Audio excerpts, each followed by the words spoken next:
Halkani waa Gaacer Media Tube. Dhegeystayaashiina iyo daawadayaashiina sharafta mudan kusoo dhawaada barnaamijka wixii cusub ee Gaacer Media Tube. Barnaamijka wixii cusub ee Gaacer Media Tube mar walba waxaan idinkugu soo gudbinaa arrimaha sayniska, teknolojiyadda, difaaca, arrimaha caafimaadka iyo wixii la midka ah.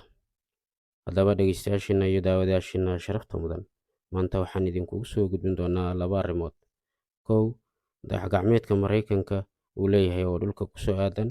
Qodobka labaadna wuxuu noqonayaa markii ugu horreysay caalamka robot dad samee ah ama robot oo markii ugu horreysay noqday qareen ama maxkamad soo istaagi doono oo macbiilkiisa u doodi doono. Waa arrin cajiib ah. Haddaba intaanan u gudagelin dhegeystayaashiina iyo daawadayaashiina sharafta mudan labadaas qodob oo dhammaystiran, marka hore subscribe, like, share iyo follow-dhaha page-ka iyo channelka Gaacer Media Tube ee aan ku kala leenahay Facebook iyo YouTube-ka. Waa mahadsantihiin. Aan ku bilowno.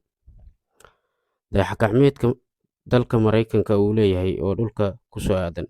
Dayax-gacmeedkan ayaa 38 sano ee lasoo dhaafay hawada ku sugnaa sida la sheegayo. Dayax-gacmeedkan ayaa ku howlanaa xog ururin ku saabsan wareegga dhulka. Dayax-gacmeedkan ayaa la sheegayaa inuu kusoo dhici rabo xeebaha badda Kuuriya. Wasiirka sayniska iyo teknolojiyadda Koonfurta Kuuriya ayaa sheegay in dayax-gacmeedka Mareykanka uu leeyahay uu dhulka ku soo socdo. Waxaa la sheegayaa 38 sano ee lasoo dhaafay in dayax-gacmeedkan uu hawada sare ku sugnaa, isla markaasina shaqadiisu ahayd xog ururin ku saabsan wareegga dhulka. Haddaba dayax-gacmeedkani waqtigan wax adeeg ah ma bixiyo oo waa duugoobay.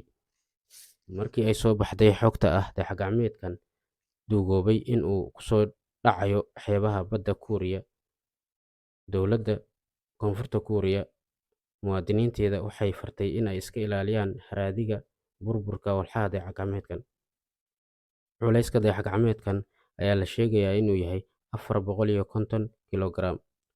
Mulkiilanimada dayax-gacmeedkan ayaa la sheegay inay tahay hay'adda cilmi-baarista hawada sare NASA ee dalka Mareykanka.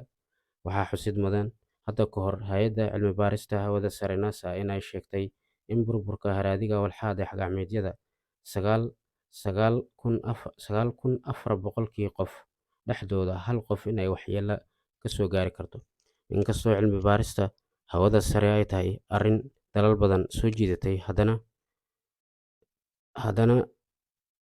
dal walba midba midka kale wuxuu doonayaa inuu gacan sare ku yeesho hawada sare. Sidoo kale waxaa la sheegayaa in ay sii korodhay tartanka ay ku doonayaan waddamadani in ay hawada sare ku qabsadaan. Dalalka Shiinaha iyo Mareykanka ayaa ah dalalka dayax-gacmeedyada ugu badan hawada sare mar walba u diro, taasoo uu mid walba ku doonayo sidii uu gacan sare ugu lahaan lahaa hawada sare. Dayax-gacmeedyada waxay fududeeyeen oo bani'aadamka u sahleen nolosha, haddii ay noqoto xagga isgaarsiinta, hab casri ah oo xogta la isugu gudbiyo, kaalin weyn ayay ku leeyihiin. Qodobka labaad ee aan idinkugu soo gudbinayno waxay tahay markii ugu horreysay caalamka robot ayaa qareen noqonaya ayaa lagu leeyahay, ama robotkii ugu horreeyay oo qareen ah ayaa maxkamad soo istaagayo.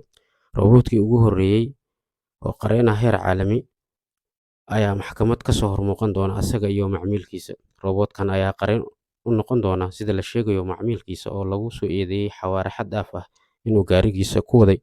Robotka waa aalad artificial intelligence ama waa aalad bini'aadamka ay sameeyaan oo barnaamijyo kombiyuutar ah ku dhisan, taasoo uu caqli u leeyahay. Robotkan waxaa soo saaray oo sameeyay shirkadda Do Not Pay la yiraahdo ee dalka Mareykanka.